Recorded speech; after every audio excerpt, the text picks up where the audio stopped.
सोच के देखो, एक ऐसा मोमेंट जहाँ एक इंसान और एक स्पाइनल क्रिएचर के फ्यूजन से बना एक गॉड जो लिटरली पूरी दुनिया को स्लेवरी और लाशों के समुद्र में डुबो देता है। सो भाइयों और बहनों, आज हम अटैक ऑन टाइटन के टाइटन्स के बारे में बात करने वाले हैं। कैसे हमारे सारे के सारे 9 टाइटन्स का ओरिजिन हुआ था, जो एक श्राप, एक साइकिल और एक लेगेसी है जो खून से लिखी गई थी।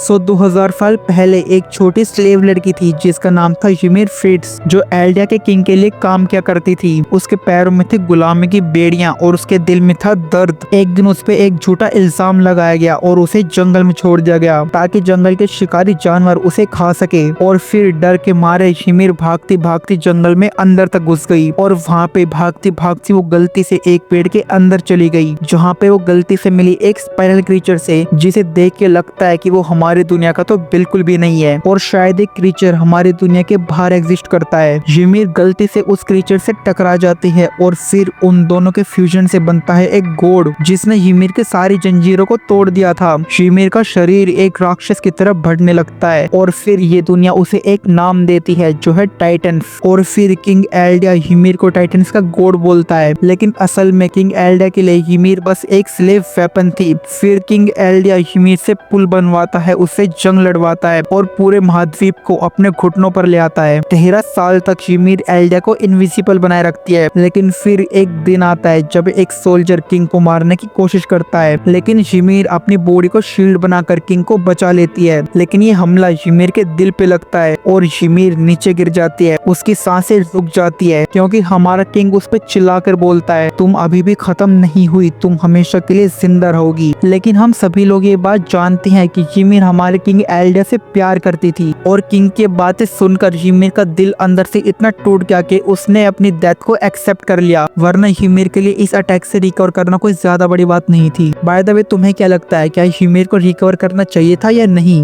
यूमिर के मरने के बाद उसके फ्लश को उसकी 3 बेटे को खिलाया जाता है, जो है मारिया, रोज और शीना। और फिर किंग उन्हें बोलता है, तुम्हारी माँ की शक्ति तुम्हारे अंदर जीवित रहनी चाहिए, तो तुम इसे खाओ। और ये चीज सुन के वो तीनों लड़कियां कांप जाती है, लेकिन किंग की तलवार उनकी गर्दन पे होती है और वो अपने आंसुओं से रोते रोते अपनी माँ के हिस्से को खाना शुरू करती है और उनकी माँ का फ्लश उनके गले में जलने लगता है। उनकी आंखों में रोशनी चमकने लगती है और पहली बार वो टाइटन्स की पावर को फील करती है। मारिया के अंदर एक कंट्रोल और ऑथोरिटी जागी, जिसे फाउंडिंग टाइटन का असेशंस कहा गया। रोज के अंदर रेबिलियन और रेज था, जो अटैक टाइटन का स्पार्क था। शीना के अंदर डिस्ट्रक्शन का इंस्टेंट था, जो कोलोसल टाइटन का सीड बना। ये तीनों बेटियां पहली बार ट्रांसफॉर्म हुई। मारिया के ट्रांसफॉर्मेशन के साथ एल्डन स्लेव्स टाइटन्स में बदल गए। रोज ने अपने मास्टर की चेन तोड़ दी और बैटलफील्ड में रेज छोड़ दी और शीना के ट्रांसफॉर्मेशन से पूरा विलेज पूरी तरह से ब्लास्ट हो गया। ये था हमारा पहला ग्लिम्स कि कैसे टाइटन पावर अलग अलग ह्यूमन इंस्टेंट के हिसाब से ट्रांसफॉर्म हो जाती है।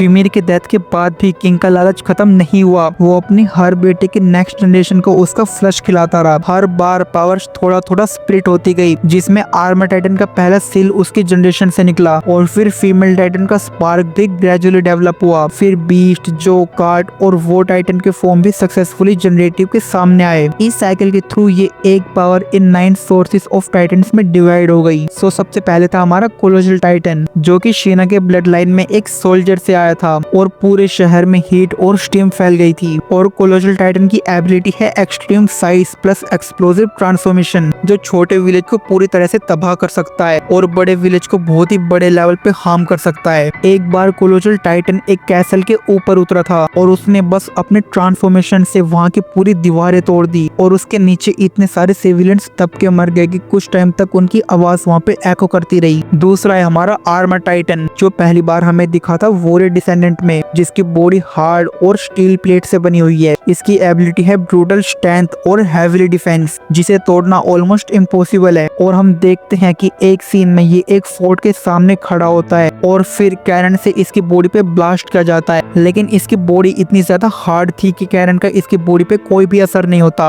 और लिटरली ये पूरे फोर्ट को कुछ सेकंड में खत्म कर देता है। थर्ड है हमारा फीमेल टाइटन, जो पहली बार हमें दिखा था एक यंग लड़की के रूप में, जो बैटलफील्ड में स्क्रीम करती है तो बाकी सारे टाइटन्स उसकी तरफ अट्रैक्ट होने लगते हैं, जिसकी एबिलिटी है एडेप्टिव कॉम्बैट और वो अपनी बॉडी के किसी भी पार्ट को हार्ड बना सकती है। फीमेल टाइटन के पास पास पावर है एक पूरी स्वॉर्ड को स्मैश करने की और एक पूरे एरिया को चुटकियों में स्लाइस करने की, जो तुम ऑलरेडी अटैक ऑन टाइटन में देख के बैठे हो। नेक्स्ट है हमारा बीस्ट टाइटन, जो पहली बार हमें दिखाता है एक एप लाइक फॉर्म में, जिसके पास है लंबे हाथ और उसके पास है थ्रोइंग एबिलिटी, जिसकी स्पेशलिटी है इंक्रेडिबल रेंज अटैक, जैसे रॉक्स और स्पिरिट्स को उठा के फेंकना, जो लिटरली लॉन्ग डिस्टेंस में काफी हेल्पफुल है। और ये सीन भी तुम अटैक ऑन टाइटन में देख चुके हो। नेक्स्ट है हमारा जो टाइटन, जो थोड़ा छोटा लेकिन बहुत ही डरावना है। इसकी एबिलिटी है एक्सट्रीम स्पीड और शार्प जोस, जो कैपेबल है किसी भी हार्डनिंग मटेरियल को इजीली तोड़ने के लिए। हाँ, जो टाइटन कैपेबल है किसी भी हार्डनिंग मटेरियल को तोड़ने के लिए, उस मटेरियल को भी जो टाइटन्स यूज करते हैं अपनी बॉडी को स्ट्रॉन्ग बनाने के लिए। इसकी पर्सनैलिटी है एग्रेसिवनेस, ये बहुत ही ज्यादा एग्रेसिव किस्म का होता है और बहुत ही जल्दी अटैक करने के लिए भाग पड़ता है। उसके बाद आती है कार टाइटन, जो पहली बार हमें दिखा था मीडियम बिल्ड एंड्योरेंस फोर्स में, जिसकी एबिलिटी है अनस्टॉपेबल स्टेमिना और ये वेपन्स को अपनी बैक पे कैरी करता है, जो बहुत ही यूजफुल है ट्रांसपोर्ट करने के लिए। इसकी पर्सनैलिटी है साइलेंट, पेशेंस और tactical transportation of chaos. Next हमारा द वॉरहैमर टाइटन, जो पहली बार इनहर्ट हुआ था एक रॉयल वुमेन में, लेकिन हमारा वॉरहैमर टाइटन सबसे डिफरेंट और सबसे यूनिक है, because the Warhammer Titan control होता है एक क्रिस्टल लाइक ऑब्जेक्ट से, मतलब कि जो यूजर है वो एक क्रिस्टल लाइक ऑब्जेक्ट में बंद हो जाएगा और फिर वो अपने बेस से पूरे टाइटन को कंट्रोल करेगा। इसके अलावा जो हमारे बाकी टाइटन यूजर है वो टाइटन बॉडी के नेक पे प्लेस होते हैं, लेकिन हमारा द